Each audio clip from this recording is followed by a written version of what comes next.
Hello, new friends and old friends. This is Lou White again. I just wanted to make a quick video here about a book, but first I want to show you these other ones. This one's called Truth or Tradition. It has a lot of things in it that are going to compare the way we live today and the way Yahusha lives. This is called The Return of Yuusha. Now this one kind of relates to that song that I just opened up with a little. Here comes the sun. Sunday is not Shabbat. And why is that? Because he said the seventh day is the day of rest, not the first. You can't change it. So this book, Sunday Origins, reveals sun worshippers' special day. It's been going on since Nimrod.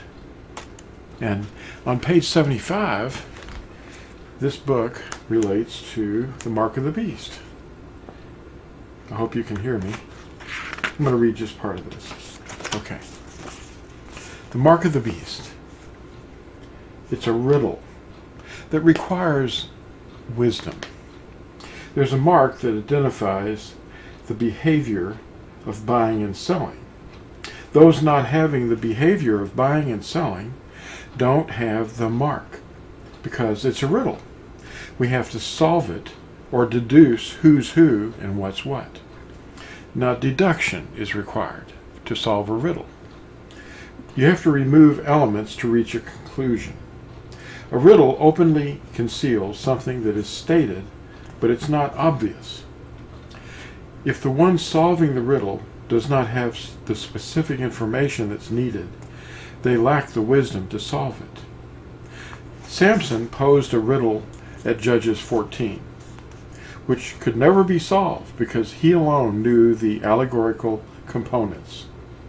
The world is deceived by the beast, the teaching authority of Babel, guiding the small and the great, the rich and the poor, the free and the slave, in what they are thinking in their forehead and behaving with their right hand. Revelation 13 verse 1 and 13 verse 17 relate to this. It's in the forehead or the right hand. It has to do with something you're thinking or doing. A specific behavior is described in the riddle that, quote, no one should be able to buy or sell except he that has the mark or the name of the beast or the number of his name, unquote. Now this verse is not saying that the beastly mark, name, or number is what is keeping anyone from buying and selling or being able to buy and sell necessarily. It simply says the one not having the mark, name, or number of the beast should not be able to buy and sell. So why would that be? Because Yahuwah said don't do it. They were doing it when they returned to Jerusalem under the governor Nehemiah. They call him Nehemiah. Now, here's the thing. This calls for wisdom. What is wisdom? It's explained in so many places, and here's one. See, I have taught you laws and right rulings, as Yahuwah my Elohim commanded me, to do in the land which you go to possess. And you shall guard and do them, for this is your wisdom and your understanding before the eyes of the peoples who hear all these laws, and they shall say, only a wise and understanding people is this great nation. For what great nation is there which has Elohim so near to it, as Yahuwah our Elohim is to us, whenever we call on him? And what great nation is there that has such laws and right rulings like this, all this Torah, which I set before you this day?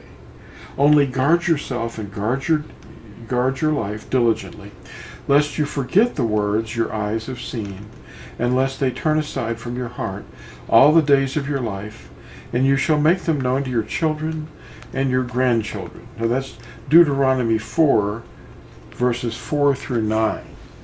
And I'm quoting from this translation.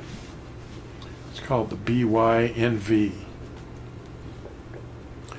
It's the Natsarim version. It says Yahuwah's mark is going to keep us from buying and selling on one day a week. That's all. That's all it's saying. There was a reason for the captivity in Babel for 70 years. They failed to allow the land to rest.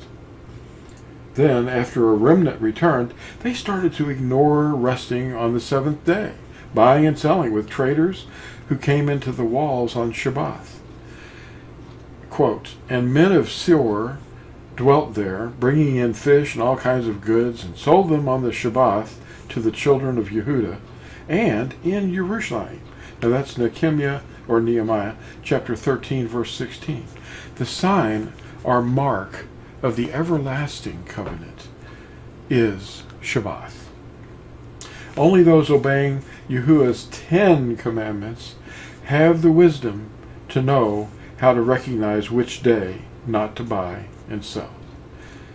There is also another day called the Shabbat of all Shabbats, and it's a fast from food. You don't eat food.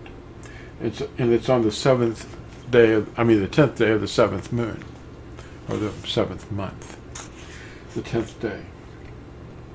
Now, it's a fast which we who have wisdom know is coming, and we practice it each year because there's somebody coming to cleanse the earth of all the unrighteousness.